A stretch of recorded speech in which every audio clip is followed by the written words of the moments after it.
Arrête tout. Pose ton téléphone. Redresse ton dos. Regarde droit devant toi. Pourquoi tu sens au fond de toi que tu pourrais faire plus, mais que tu ne le fais pas? Pourquoi ton ambition brûle la nuit, puis s'éteint dès que tu reparles à eux? Pourquoi tu dis que tu veux réussir, mais tu continues à traîner avec ceux qui tournent en rond? Pourquoi tu sens cette frustration silencieuse après chaque discussion où tu minimises tes rêves pour ne pas déranger?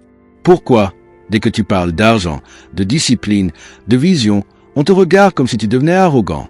Et surtout, pourquoi tu acceptes ça? Tu veux la vérité? Ce n'est pas le monde qui te bloque. Ce n'est pas le système. Ce n'est pas la malchance. C'est ton cercle, ton environnement, ce que tu refuses de dépasser, ce que tu refuses de quitter, ceux qui t'applaudissent tant que tu restes à leur niveau. Tu veux être puissant, mais tu as peur d'être seul. Tu veux être maître, mais tu agis comme un membre. Tu veux régner, mais tu cherches encore l'approbation. Et ça te ronge. Tu le sais. Tu le sens. Tu te mens juste assez pour rester confortable. Mais aujourd'hui, ça s'arrête. Écoute-moi bien. Si ton entourage ne te pousse pas à évoluer, il te conditionne à stagner. Si tes amis ne te challengent pas, ils te retiennent. Si ta famille ne comprend pas ton ambition, tu dois apprendre à avancer sans validation. C'est froid? Non, c'est stratégique. Et si tu penses que j'exagère, attends de voir la suite. Maintenant, première mission. Prends une feuille. Oui, maintenant. Écris les 5 personnes avec qui tu passes le plus de temps. Juste leur prénom. Regarde-les, une par une. Ressens ce que ça crée en toi. Motivation ou fatigue. Vision ou distraction. Exigence ou excuse.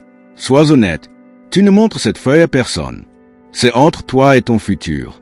Si 3 noms au moins te tirent vers le confort plutôt que vers la croissance, tu viens d'identifier ton plafond invisible. Plie la feuille. Garde-la près de toi pendant toute la vidéo. Elle va te servir. Tu vis actuellement en mode paillasson social. Oui, paillasson. Tu t'adaptes, tu ajustes ton discours. Tu réduis ton intensité pour ne pas dépasser. Tu ris à des blagues qui ne te font plus rire. Tu acceptes des sorties qui sabotent ton rythme. Tu tolères les petites piques déguisées en humour. Tu changes. Tu te prends pour qui? Redescends. Et tu souris. Tu encaisses. Tu relativises. Mais à l'intérieur, quelque chose meurt lentement. Le maître en toi. Le stratège. Celui qui sait qu'il est capable de plus. Le paillasson cherche l'appartenance. Le maître choisit la solitude stratégique. Le paillasson veut être aimé. Le maître veut être respecté. Le paillasson demande la vie. Le maître décide. Et aujourd'hui, tu te situes entre les deux. Frustré, conscient, bloqué. Moi aussi, j'ai été à cette place. J'avais un groupe. Rire facile. Soirée régulière. Conversation répétitive. On parlait des mêmes gens. On critiquait ceux qui réussissaient. On trouvait toujours une explication extérieure. Et moi, je commençais à lire différemment, à penser différemment, à viser plus haut. Au début, je me suis tu. Puis j'ai partagé mes projets. Silence, ironie, regard en coin. Tu verras. C'est risqué. Profite maintenant. Et j'ai compris. Je n'avais rien contre eux. Mais leur plafond n'était pas le mien. Et si je restais, je m'adapterais. Lentement, inconsciemment. Un soir, je suis rentré chez moi avec un sentiment lourd. Je me suis regardé dans le miroir. Et je me suis posé une seule question. Est-ce que je préfère leur confort ou ma grandeur? Cette question m'a isolé pendant des mois. Moins d'invitations, moins de messages, plus de silence et plus de clarté. Et si tu penses que la solitude affaiblit, attends. Deuxième mission. Pendant les 7 prochains jours, refuse toute activité qui ne nourrit pas ton ambition. Oui, toute. Si une sortie ne sert que le confort social, décline. Sans justification longue. Un simple « non, je me concentre sur mes objectifs ». Observe les réactions. Tu verras qui respectent ta discipline et qui tentent de la fissurer. Cette expérience va te révéler plus que 10 conversations. La leçon interdite de Machiavel n'est pas la cruauté, c'est la lucidité. Un prince ne s'entoure pas d'ego fragile. Il s'entoure de compétences utiles. Il ne recherche pas l'amour permanent. Il recherche la stabilité du pouvoir. Et toi, tu fais l'inverse. Tu privilégies l'émotion immédiate au détriment de la construction à long terme. Tu laisses ton cercle définir ton rythme, tes priorités, tes standards. Tu veux bâtir un empire avec des fondations instables. Impossible. Un environnement moyen produit une ambition moyenne. Un environnement exigeant produit un esprit tranchant.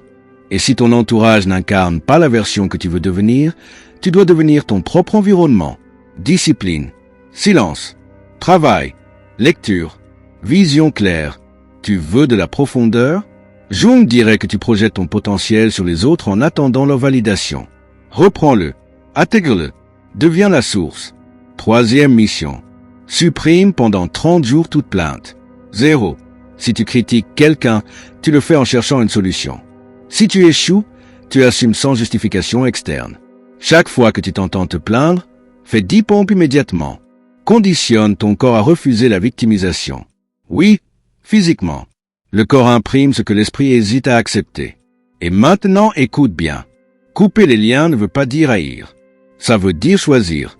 Tu peux aimer des gens et refuser leur influence.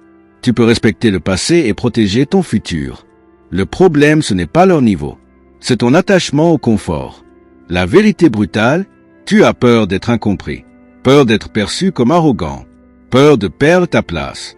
Mais la place que tu occupes t'étouffe. Alors tu préfères souffrir en silence plutôt que déranger l'équilibre. C'est fini. Un empire ne se construit pas en demandant la permission. Il se construit en assumant la divergence. Quatrième mission. En commentaire, écris « Je choisis l'isolement stratégique ». Écris-le clairement. Tu annonces à ton cerveau que tu passes en mode construction. Puis abonne-toi, pas pour moi, pour t'entourer d'un environnement mental différent. Tu dois remplacer ce que tu quittes. Sinon, tu y retourneras.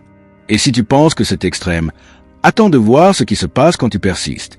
Ton cercle va tester ta constance. Invitation répétée. Provocation légère. Tentative de te rappeler qui tu étais. Reste stable, calme, poli, inébranlable. Le temps filtrera naturellement.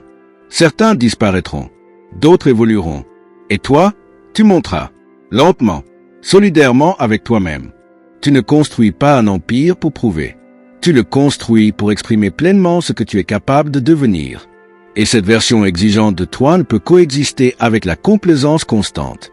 L'ombre que tu dois affronter n'est pas ton cercle. C'est ta peur de le perdre. Dernière mission. Ce soir, coupe une distraction majeure. Définitive ou temporaire. Une application. Une habitude. Une relation énergivore. Fais-le sans annonce dramatique. En silence, puis note ce que tu ressens. Vide? Soulagement? Manque? Observe. Tu viens de reprendre du pouvoir. Tu veux être maître? Alors accepte l'écart. Accepte le silence.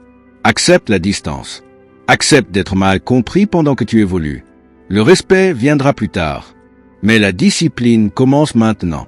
Rappelle-toi, tu ne trahis personne en grandissant. Tu trahis ton potentiel en restant petit. Ton cercle peut être un poison si tu refuses d'évoluer au-delà de lui. Coupe les influences qui t'affaiblissent. Garde celles qui t'élèvent. Et si tu dois marcher seul un moment, marche. Avec solidité. Avec vision. Avec feu intérieur maîtrisé. Ton ombre ne te détruit pas, elle te révèle. Maîtrise-la ou elle te condamnera au regret.